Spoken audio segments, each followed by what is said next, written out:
ಚಂದ್ರ ಭೂಮಿಯ ನೈಸರ್ಗಿಕ ಉಪಗ್ರಹ. ಚಂದ್ರ ಸೌರವ್ಯೂಹದಲ್ಲಿ 5ನೇ ಅತಿದೊಡ್ಡ ಉಪಗ್ರಹ. ಸೂರ್ಯನ ನಂತರ ಚಂದ್ರನು ಆಕಾಶದಲ್ಲಿ 2ನೇ ಪ್ರಕಾಶಮಾನವಾದ ವಸ್ತುವಾಗಿದೆ. ಇದರ ಲ್ಯಾಟಿನ್ ಹೆಸರು ಲೂನಾ ಮತ್ತು ಗ್ರೀಕ್ ಹೆಸರು ಸೆಲೀನ್. ಚಂದ್ರನ ಗುರುತ್ವಾಕರ್ಷಣೆ ತುಂಬಾ ಕಡಿಮೆ ಇರುವುದರಿಂದ ಅದಕ್ಕೆ ವಾಯುಮಂಡಲವಿಲ್ಲ.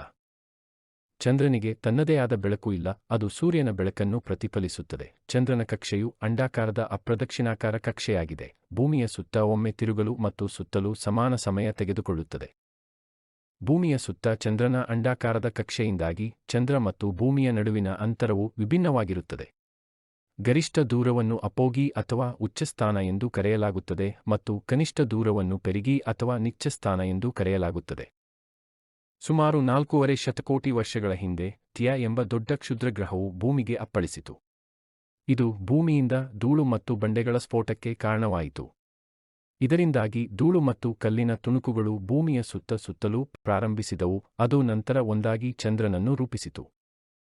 ಸುಮಾರು 4.5 ಶತಕೋಟಿ ವರ್ಷಗಳ ಹಿಂದೆ ಥಿಯಾ ಎಂಬ ದೊಡ್ಡ ಕ್ಷುದ್ರಗ್ರಹವು ಭೂಮಿಗೆ ಅಪ್ಪಳಿಸಿತು. ಇದು ಭೂಮಿಯಿಂದ ಧೂಳು ಮತ್ತು ಬಂಡೆಗಳ ಸ್ಫೋಟಕ್ಕೆ ಕಾರಣವಾಯಿತು. ಇದರಿಂದಾಗಿ ಧೂಳು ಮತ್ತು ಕಲ್ಲಿನ ತುಣುಕುಗಳು ಭೂಮಿಯ ಸುತ್ತ ಸುತ್ತಲೂ ಪ್ರಾರಂಭಿಸಿದವು. ಅದು ನಂತರ ಒಂದಾಗಿ ಚಂದ್ರನನ್ನು ರೂಪಿಸಿತು. ಇಂತಹ ಹೆಚ್ಚಿನ ವಿಡಿಯೋಗಳಿಗಾಗಿ ದಯವಿಟ್ಟು ಮೋಹನ್ ಕೃಷ್ಣ ಸರ್ ಅವರ ಚಾನೆಲ್ ಅನ್ನು ಫಾಲೋ ಮಾಡಿ ಮತ್ತು ಶೇರ್ ಮಾಡಿ. ಧನ್ಯವಾದಗಳು.